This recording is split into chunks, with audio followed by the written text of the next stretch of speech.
Hello दोस्तों, good morning. स्वागत है आपका हमारे चैनल पर। मैं जितिन कुमार आपके लिए कल जो फर्स्ट ग्रेड की एग्ज़ाम होने जा रही है, सबसे पहले तो मिशन की तरफ से, मिशन परिवार की तरफ से एग्ज़ाम के लिए बहुत बहुत अग्रिम बधाई। आप सभी का एग्ज़ाम अच्छा हो। ईश्वर से यही कामना करता हूँ कि आप सफल हो, कामयाब हो। तो थोड़ा सा हम ये डिस्कस कर लें कि कई बार बालकों के मन में थोड़े डाउट्स रहते हैं कि फर्स्ट पेपर किस प्रकार से अटेम्प्ट करना है। सबसे बड़ी बात ये है कि जो अभी जो सिस्टम आरपीएससी का चल रहा है उसमें एक क्वालिफाइंग, यानी कि फर्स्ट पेपर और सेकंड पेपर दोनों में भी मिनिमम, जैसे जनरल के लिए 40% क्वालिफाई होना ज़रूरी है फर्स्ट पेपर में भी और सेकंड पेपर में। उसी प्रकार एसटी एससी के लिए 5% कम मानो, यानी 35%। तो टोटली अगर हम बात करें तो आपको पता है कि फर्स्ट ग्रेड का जो फर्स्ट पेपर है, फर्स्ट पेपर में 75 क्वेश्चन आते हैं। कितने क्वेश्चन आएंगे? 75 क्वेश्चन आते हैं, जिसमें 10-12 सब्जेक्ट हैं। ऐसा भी नहीं है कि कोई पर्टिकुलर 1-2 सब्जेक्ट का ही वेटेज है। लगभग सारी सब्जेक्ट जो हम पढ़ते आए हैं आज तक, उन सब का उसमें कहीं न कहीं योगदान है।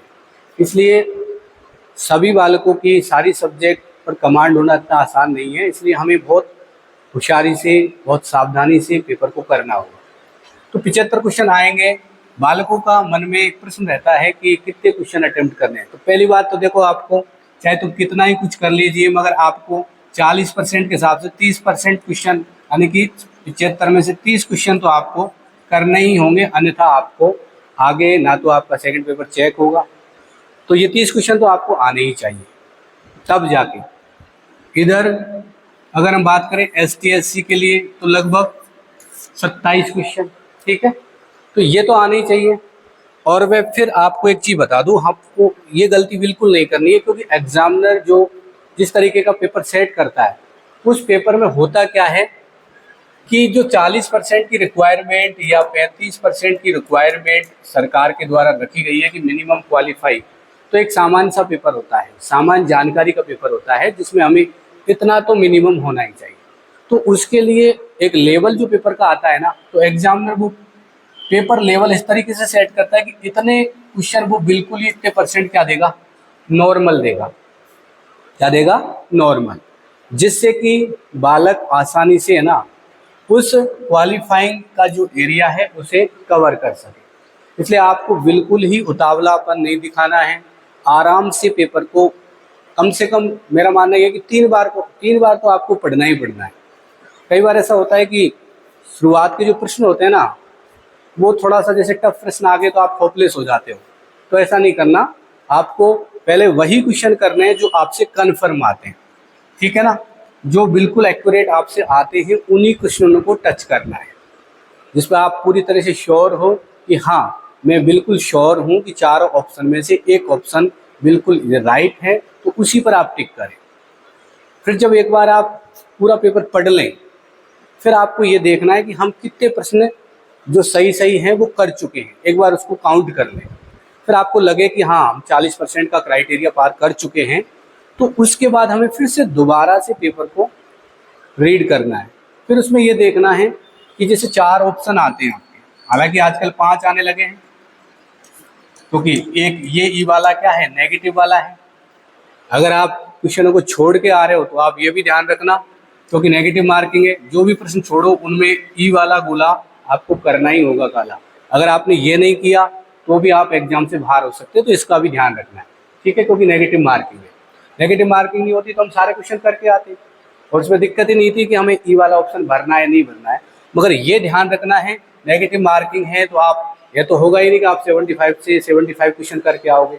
आप तो बिल्कुल इतने करके आओगे जितने आपसे आ रहे हैं। तो जो भी छूट जाएं, जो आप छोड़ के आओगे, उनकी जगह ई वाला ऑप्शन आपको एमआर शीट में भरना ही भरना है। अगर ऐसा नहीं किया तो आप एग्जाम से बाहर हो जाओगे बिना एमआर शीट चेक किए, ठीक है। तो इसलिए ये 4 ऑप्शन। अब जैसे मैंने बताया आपको कि फर्स्ट बार में आपने जो कन्फर्म थे, आप श्योर थे जिन क्वेश्चनों, वो आपने कर लिए। उसके बाद आपने काउंट भी कर लिया। शायद आपका आंकड़ा पूछ रहा है कि हम 30 प्लस हो गए, तो यहाँ तक आप तसल्ली में रहोगे। क्यों? क्योंकि आपको ये तो हो जाएगा कि हमारी एमआर शीट चेक होगी, दूसरा भी पेपर चेक होगा, ठीक है। उसके बाद आपको वो क्वेश्चन करने हैं जिनमें आप 2 ऑप्शन तो आप बिल्कुल बाहर कर चुके हो कि हाँ ये तो हो ही नहीं सकता, ठीक है। उसके बाद आप दो ऑप्शन में डाउटफुल हो कि इनमें से कोई एक है। तो ऐसे प्रश्न लगभग ज़्यादा नहीं होंगे, मेरा मानना है कि 10 से 15 क्वेश्चन होंगे ऐसे, इससे ज़्यादा नहीं होंगे। 10 से 15 क्वेश्चन, और इससे ज़्यादा आपको रिस्क लेने भी नहीं है। 10 से 15 क्वेश्चन आप इस तरीके के देखो जिनमें दो ऑप्शन में आपको डाउट है, बाकी दो तो क्लियर है कि ये तो होगा ही नहीं, तो आपको उन क्वेश्चनों को छोड़ना नहीं है। तो कई बार ऐसा होता है जो कन्फर्म करते हैं उनमें से भी कुछ प्रश्न गलत निकलते हैं, तो ये प्रश्न क्या काम करेंगे आपका, वहाँ जो आपने गलतियाँ की हैं उनको भरने का काम करेंगे, ठीक है। तो आप 10 से 15 क्वेश्चन ऐसे होंगे, उनको आपको कर देना है। और उसमें भी एक चीज़ ध्यान रखो कि जो दिमाग में पहले आए, जो ऑप्शन पहले आए, दो ऑप्शन में से एक चुनना है आपको, जो दिमाग में पहले आए वो लगा देना, उसके बाद सोचना नहीं है, ठीक है। तो ये ध्यान रखोगे आप। तो इस तरीके से आपको पेपर करना होगा, ठीक है। नेगेटिव से बचना है, क्योंकि इसमें बालक ज़्यादातर, देखो वैकेंट पोस्ट बहुत कम है, इस वजह से बालक ने इतना ज़्यादा तैयारी भी नहीं की है। हर बालक ये सोचता है कि पेपर अगर उसको लगेगा कि अच्छा नहीं बैठ रहा है तो वो ज़्यादातर नेगेटिव करने की सोचेगा। इसलिए सभी बालकों से ये रिक्वेस्ट है थोड़ा सा कि आपको कम से कम नेगेटिव मार्किंग करनी है। पहले तो वही क्वेश्चन करने हैं। अगर आपके देखो, अगर आपके 40 से 42 क्वेश्चन आपके कन्फर्म बैठ रहे हैं, क्योंकि पेपर का स्टैंडर्ड लेवल इतना आएगा, मैं मान रहा हूँ कि इससे ज़्यादा क्रॉस नहीं करेगा। बहुत ज़्यादा जिसकी तैयारी होगी वो बालक पहुँचेगा मुश्किल से 50 क्वेश्चन पर।